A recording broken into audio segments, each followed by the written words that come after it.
over the weekend, California Democrats, failed to pass two key provisions of a reparations package. They're receiving a lot of criticism, and a lot of people are calling them out. A lot of people are up in arms. A lot of this criticism is directed at the California Legislative Black Caucus. Some of it is directed at Democrats in general, and some of it is directed at Kamala Harris. Now, Kamala Harris isn't directly involved in this, but we should get to that, touch on that point a little bit later on. The interesting thing I've noticed is that there's a lot of these critics that are criticizing Democrats, who criticize Kamala, criticize, Congressional Black Caucus, California Legislative Black Caucus, but they're real silent about Trump, the Republicans, and these right-wing groups. Real quiet. I find that slightly suspicious. But hey, let's keep it real. Democrats are criticized because they're not perfect, and they should be criticized when they don't do things right. But at the same point, if we're going to keep it real, especially if we're speaking from a standpoint of things for the black community, black Americans, we got to give them credit when credit is due. Case in point, reparations. The only reason why there's even any discussion of reparations politically is because of Democratic politicians. Can you name me a Republican? Can you name me any Republican in any office that supports reparations? Now, can you name me a Republican at the federal level that supports reparations? So if we're going to keep it real, we have to give credit where credit is due. Cool. But some of the criticism is based on this belief that Democrats are only providing lip service and they don't actually intend to provide reparations. Okay, but let's talk about why the Democrats haven't yet provided reparations. Because in fact, even before we get to the why, let's talk about some of the criticisms. Because there were criticisms from people that were saying, see, this shows the Democrats don't care about black people. We need to vote Democrats out of office. See, this proves Democrats are the real racists. We need to vote Republican. Like, this is literal criticisms of what people were saying. My question is this. If you're mad that the Democrats haven't passed a reparations package, what Republican are you voting for that supports reparations? I'm genuinely curious. In fact, Phil Scott, his the African Diaspora News Channel, he posted, we need to vote these Democrats out of office. And I responded with the question. My question was, okay, if you get rid of these Democrats, who are you replacing them with? The African Diaspora News Channel then proceeded to block me. So now I'm looking at you. I've been looking at you skeptically. Now I'm looking at you like you're an undercover Republican shill, because you're moving like an undercover Republican shill.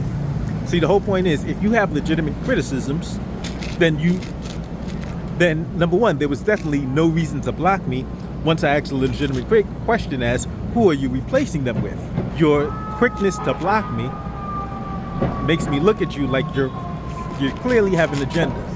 But you don't want to, you're trying to pretend as if you're fighting for black issues, when really it looks like you're just an undercover Republican. And you're a shill for the Republicans because you don't actually want to discuss what they have to offer. But this wasn't even the first thing that Phil Scott had done, because he had recently interviewed a former Democrat who switched to the Republican Party. When I looked up this Democrat, it was kind of funny to see why this person switched. This person lost their primary. This person is going to be out of office by the end of the year. So it's funny because, it reminds me of Vernon Jones. And what this tells me is these people are just opportunistic scumbags who were cool to stay Democrats when they were in power, but once they lose power, now they're trying to switch to a different team in hopes that they can get some kind of power on another team. But that's a side note. The point is, a lot of these people I saw posting were saying stupid stuff like, oh look, Democrats don't do it, so now we need to vote for Republicans. And that makes no sense if your issue is reparations. If you're just a Republican, then you could just come out and say, hey, I'm a Republican and I'm gonna shill for the Republican Party. A lot of these people are undercover and are trying to pretend like, oh yeah, I'm fighting for black issues. But they can't provide any legitimate reasons why black people should be supporting Republicans. They can't. They can criticize the Democrats, but they can't show how the Republicans are going to benefit black people. They'll talk about generic policies like immigration. Oh, because immigration is taking, illegal immigration is taking black jobs. But wait, they don't talk about that Trump has said, okay, we need to get rid of these illegal immigrants and bring in lots and lots of legal immigrants. Trump says that. And the funny thing is, Trump didn't just start saying this. I looked it up and realized that Trump's been saying this, but nobody's talking about it. You see, nobody's talking about it because the Democrats want to paint him as anti-immigration completely, and Republicans want to paint him as, anti-immigration completely, when in fact he's not. In fact, even if you look beyond his policies and what he said, look at his practices. Look at how last year Mar-a-Lago hired like 130 immigrants. They specifically put in visas applied to have immigrants come work at Mar-a-Lago. So while Trump is getting on stage talking about, oh, immigrants are taking black jobs, Mar-a-Lago isn't hiring black workers. They're importing workers from foreign countries. But your Republican shills ain't talking about that. But back to reparations. These people are sitting here and refusing to acknowledge that the only reason why reparations is even a discussion is because of the Democrats. Because every time, in fact, if you look at every time HR 40, the federal reparations legislation has come up, Democrats bring people to discuss reparations and discuss why it should be, why reparations should be given, and the history and what kind of redress is needed. And Republicans send people like Larry Elder and Brandon Tatum to say why reparations shouldn't happen.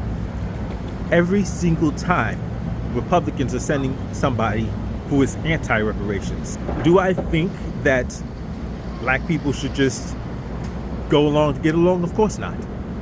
Do I think black people should make an example of certain politicians? 1,000%. 1,000% we should be making an example out of politicians, getting them out of office. But I don't think we should be targeting candidates and politicians who say they are for reparations, but who we think aren't moving fast enough. I think a far better idea is to target politicians and candidates who are expressly opposed to reparations. Why would you go after a potential friend when you can go after an open enemy? Somebody who has expressly indicated their enmity to your issues, to your interest, is the person you should be going out after to get out of office. So instead of getting mad at the CLBC, California Legislative Black Caucus, look at somebody like a Burgess Owens. Burgess Owens, Republican congressman out of Utah, who, if you look at the HR 40 hearings, frequently comes up to argue against reparations. In fact, now that he's a congressman, he's on the committee. The Republicans appoint him to the committee to spearhead the obstructionism of reparations. So how much more sense would it make to target that mother than to target people who are claiming to be our friends? Here's why. You're like, oh, but we got to make an example. Yes, let's make an example out of the enemy so that people that are on the fence know we're not playing around. You better get your act together and you actually better serve our interests, or else you could wind up like the other mother. because that's what we need. Far better strategies than these Republican shills or these Democratic shills are offering. Because your Democratic shills will say, oh, just wait, just be patient. They'll get to it when they get to it. That's not good enough. Republican shills will say, hey, just vote Republican. That's stupid.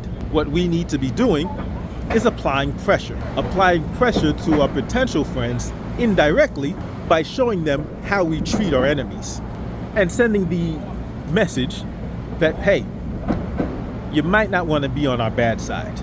But at the same point, we got to realize there is opposition.